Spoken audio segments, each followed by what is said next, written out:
All right, everybody.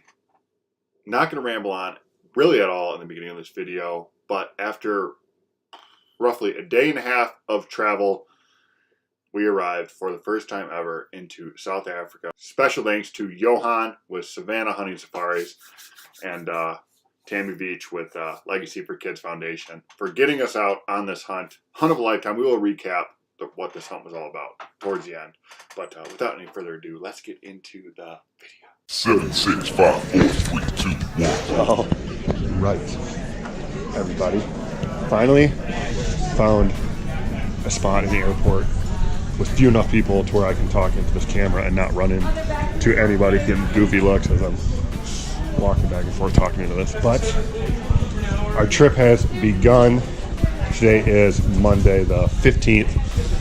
On Saturday, I flew from Marquette to Chicago to Flint. This morning, we rented a car, drove from Flint back to Chicago. We now fly from Chicago to Atlanta, Georgia, then to Johannesburg, South Africa. So, trip's going good so far. Got the guns all checked. Hopefully they're there when we get there. Keep you updated. Getting closer. Traffic jam time. I'm still calling that a fanny pack.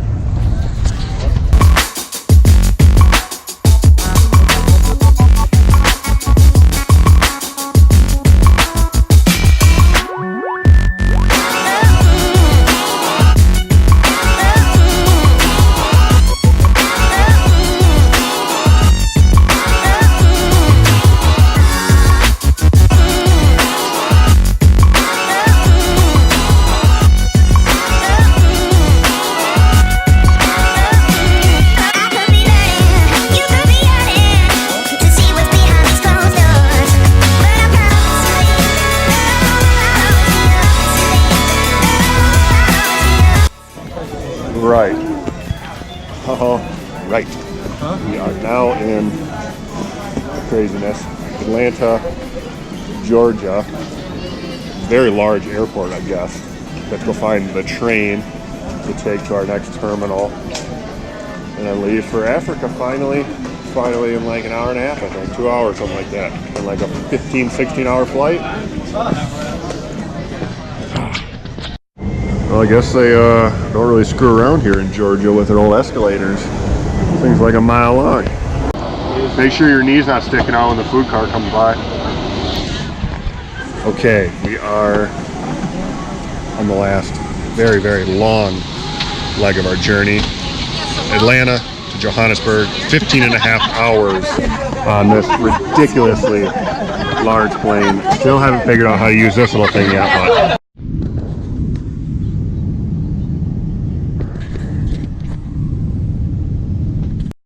we went to drive Chicago. Okay. Officially made it. 1 16-hour flight, like 30 hours of travel total. Got 3 meals on the plane. Not the best. No stomach. Not being the best. But excited. Excited. Let's see what happens. Okay. Got bags. Go meet with a guide. Figure out where we're going exactly. Customs guy asked us where we were going, and didn't quite know exactly what to tell him. So we'll see. We could slide your stuff. This stuff was fun. Picked up the gun. Took a little while, but we got him. Made it out. Johan. Awesome dog. Safari seats. This is gonna be a good time. Welcome to South Africa. Enjoy South Africa and let's have a great one. Can't see much, just finished dinner. Going into the camp. Top-notch security around here, electric gate. Pretty nice place. Currently about 5:15 a.m. South Africa time. Woke up about 2:30 this morning, ready to go. Couldn't fall back asleep. But woke up, sun started coming up, all sorts of animals chirping. I have no idea what they are. Birds or something. But one heck of a view. Beautiful place to stay. Just a quick tour. Only two of us, me and the old man. So 4 beds, ginormous bathroom, bathtub, giant shower, sinks. Not a bad. Cool bird on the wall. Not a bad place. Hey, well, I promise you guys we are indeed going hunting on our way out for breakfast. Saw wildebeest over here. Probably the prize of this hunt if we can get one of those. I want to shoot the guns, make sure those work. Get to ride in probably comfiest bed of a truck I've ever been in. Not a bad deal. Holy wow, look at these things.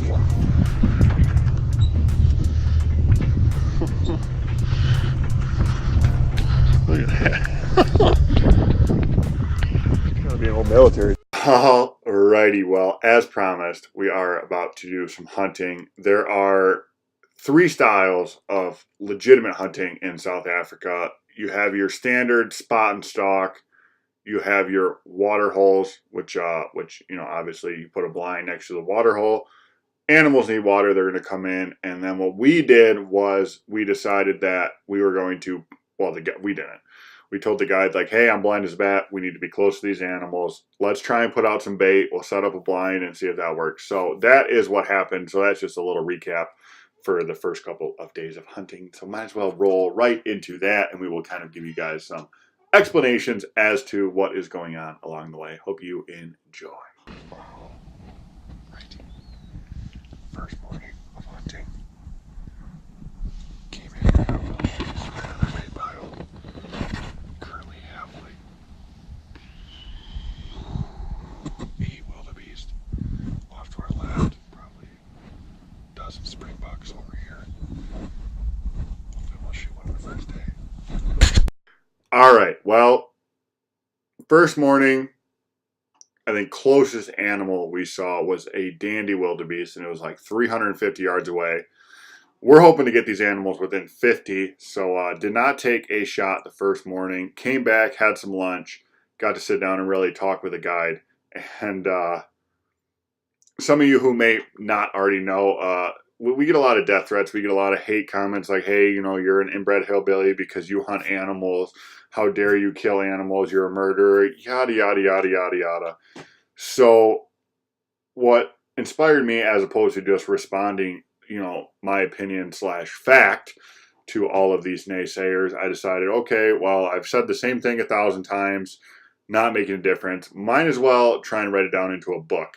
So got to sit down, finally talk with the guide, learn about some of the insides of the African hunting, and what we're gonna recap all this at the end. But what you're gonna see is a little bit of his forte. Like, obviously, you know, a lot of people get upset if you go to Africa and you shoot Cecil the lion. But what a lot of people don't realize is when you go to these areas to hunt the lions, like you'll see here shortly, there's no electricity, there's no refrigerators, there's no ice. It's 120 degrees. Within minutes of these animals dying that you shoot, the meat starts to rot. If any of us were to eat this meat, we'd be dead in 4 hours time, tops. For the local villagers that actually eat everything, I mean, not only the meat, they eat the guts, they make things out of the bones, they use the hide, they use everything out of these animals. They live in those areas, they're immune to it, they can eat, you know, they can eat it and they won't get sick, they won't die.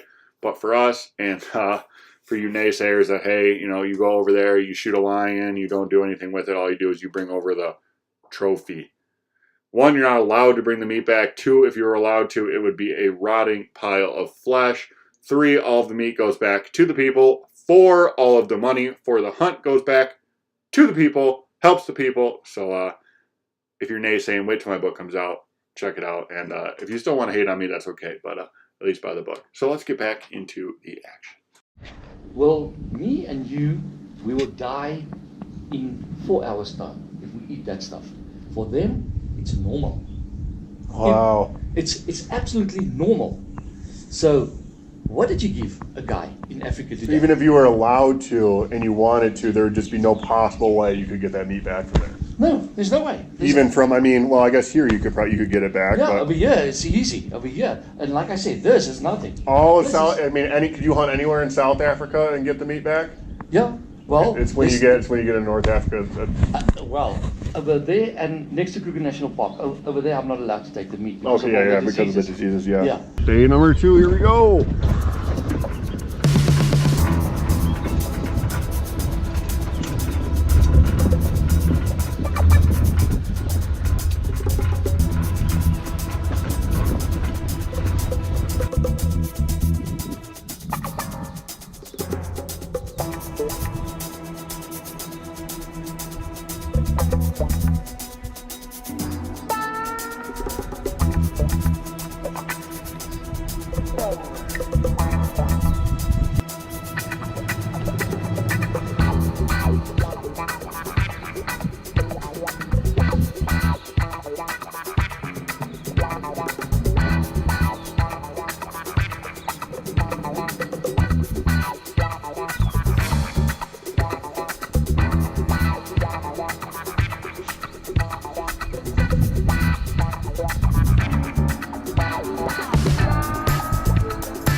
All right, so wrapped up day 1. Evening of day 1, sat in the blind. Nothing really happening. So we decided to try spot and stalk. The big problem that we had was the property that we were hunting, we were only the 3rd or 4th group of people that had ever hunted this property. It was 4,000 acres and it was super, super, super dry since the last group of hunters, like a month before we got there until we got there. So their animals were coming in thick and heavy to the bait. The problem was about a week before we got there, they got a bunch of rain, and like that, all the grass turned green. So obviously the animals had a ton of green grass to pick on, so they're getting kind of weary of the random pile of straw or the mineral rocks or whatever we were putting out. Animals weren't having it. They were eating the grass 300, 400, 500 yards out from the blind, just happy as could be. So we decided, okay, let's try the spot and stalk. And as you could just saw, it is not easy. We closed within maybe 80 yards of those wildebeest, and could have got it. There was one dandy bull in there, could have got a shot at it, but the problem was the landowner in previous years was a big breeder of animals. So he would take out, the best genetics, he would tag those animals, he would breed those ones. And for whatever reason, some of these tagged animals escaped from the smaller enclosure where the breeding program was going on, and we were not allowed to shoot the tagged animals. Blue wildebeest was supposed to be the trophy of the trip. We saw 4 dandy bulls that we could have got shots at. There were only 4 tagged bulls on the property, and we saw all 4 of them multiple times, on top of all the other dandy wildebeest that were too far out. But let's just get right back into the action.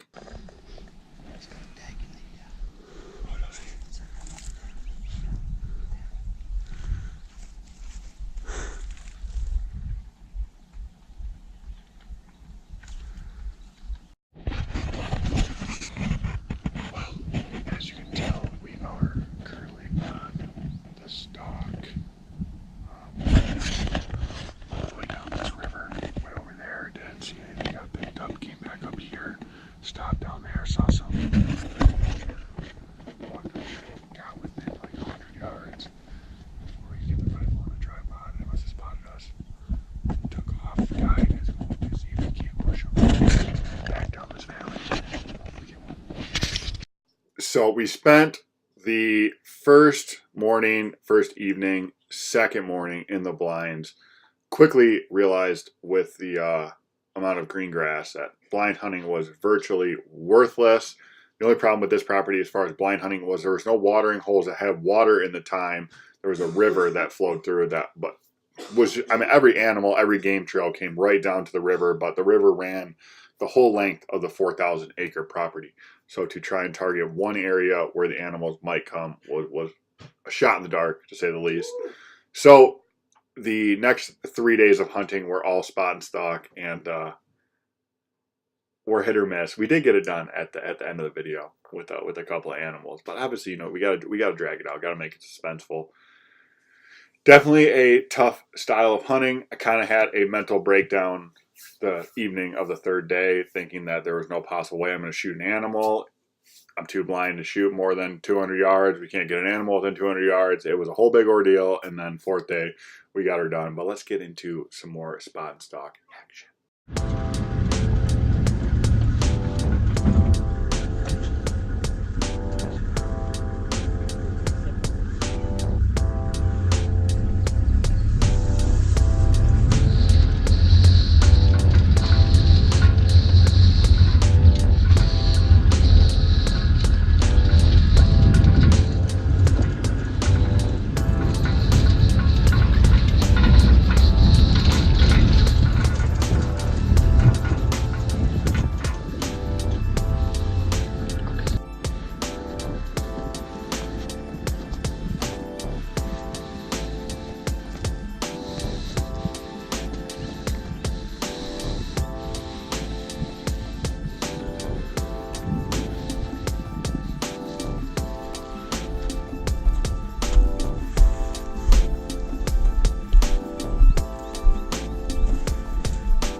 Alrighty, well, that about wraps up the first half of hunting.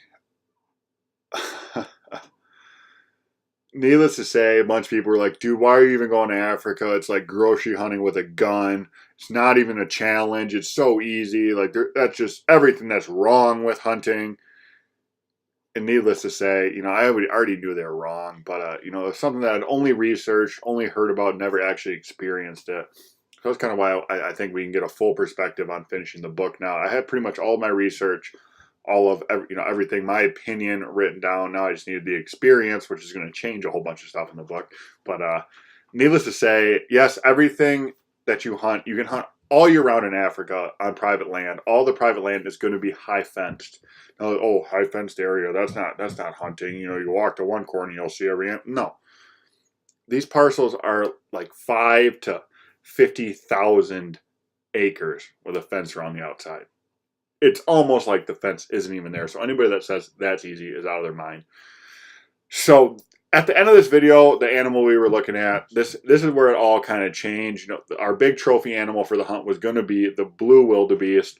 And then we sat in a blind that last night and got to see our first glimpse of a red hartebeest, which is roughly the same size as a wildebeest, but instead of having the wildebeest horns, they more go straight up and kind of do some spirally type things, and they are an awesome animal. So the rest of the trip kind of shifted. Okay, if we get a chance at a blue wildebeest, we'll take one, but let's focus on the red hartebeest. But this is the end of part 1 of this video. I'm going to try to do our best to upload these all at one time. That way, if you made it this far, you can go right into part 2.